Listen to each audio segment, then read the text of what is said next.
Всем привет! Друзья мои, мира вам и крепкого здоровья! Сегодня у меня очень вкусный, простой домашний торт на кефире, а крем-сметана. Торт постоял в холодильнике ровно 1 час. Маленько стабилизировался. Вот такой он получается внутри. Очень вкусный, нежный домашний тортик. Очень вкусно. Приготовьте. Поехали. В миску просеяла 200 грамм муки. Добавляю 10 грамм разрыхлителя для теста и 15 грамм какао-порошка. Все перемешиваю.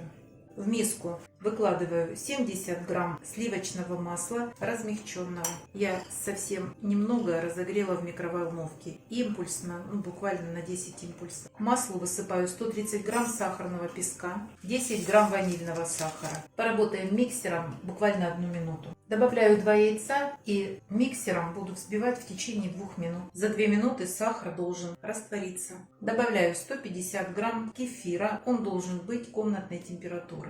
И 70 грамм растительного масла, обязательно рафинированного. Все немного перемешаем. Добавлю сразу всю муку и буду с помощью миксера замешивать тесто. В процессе вымешивания 1 раз зачищу стенки посуды обязательно лопаточкой, чтобы всю муку собрать. Сначала перемешаю, чтобы вся мука не поднялась в воздух. Тесто готово, на его приготовление уходит 4-5 минут. Вот такое должно получиться тесто. Гладкое, однородное, без комочков, вкусно пахнущее и вкусное на вкус. Проходим по донышку, чтобы нигде у нас не осталось неразмешанной муки. Выпекать буду в разъемной форме. Диаметр выставила 20 сантиметров. Такое количество теста можно выпекать в разъемной форме 22 сантиметра. Если у вас форма 24 сантиметра, бисквит получится невысокий. И соответственно торт будет невысокий. Духовка у меня уже разогрелась на 180 градусов. Форму я плотненько фольгой обернула. Тесто никуда не денется. Отправляю в духовку, разогретую до 180 градусов. Время выпекания примерно 30-35 минут. Друзья мои, для крема понадобится сахарная пудра 70 грамм и 300 грамм сметаны, обязательно жирностью 25%. Пока это можно убрать в холодильник.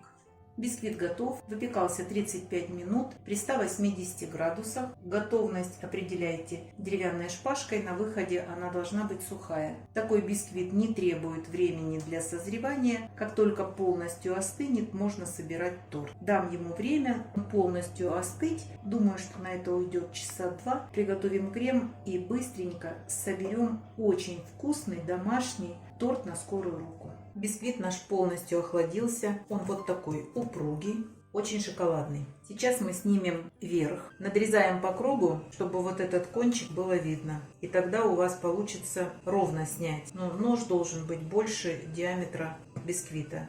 И этот я разрежу на 2 части. Как видите, торт не очень большой получается из этого количества ингредиентов. Визуально делим на 2 части и начинаем подрезать по кругу. Я уже показывала, как резать бисквит. Если вы не можете глазами разделить на 2 части, сделайте пометки мукой. Когда вы будете разрезать бисквит, вы должны видеть вот этот уголок. И у вас получится абсолютно ровные 2 половинки бисквита. Так, сейчас это уберу. Вот этот перекладываю. Основу убираю. Это сюда. А вот эту часть нам надо просто раскрошить. Как видите, это делается очень просто.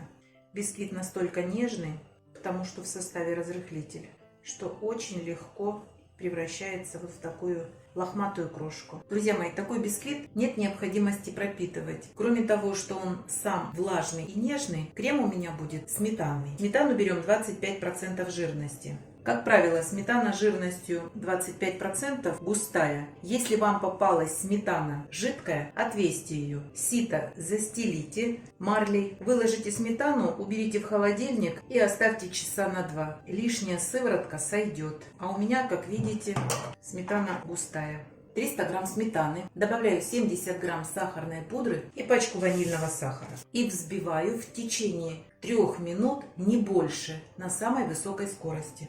Вот такой крем получается. Перекладываю его в кондитерский мешок. Основу смазываю джемом абрикосовым. Вот мне захотелось кислинки. Можно это и не делать. Но мы абрикосовый джем добавляем везде и повсюду.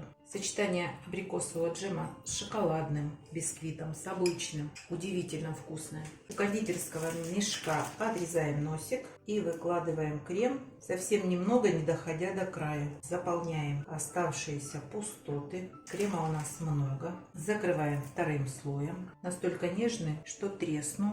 И проходим по верху сметанным кремом. Промазываю кремом бока и аккуратно засыпаем крошку. С помощью силиконовой лопаточки обсыпаем верх и бока. Слегка можно прихлопнуть. Прячем открытые белые участки крема. Перекладываю в форму для торта.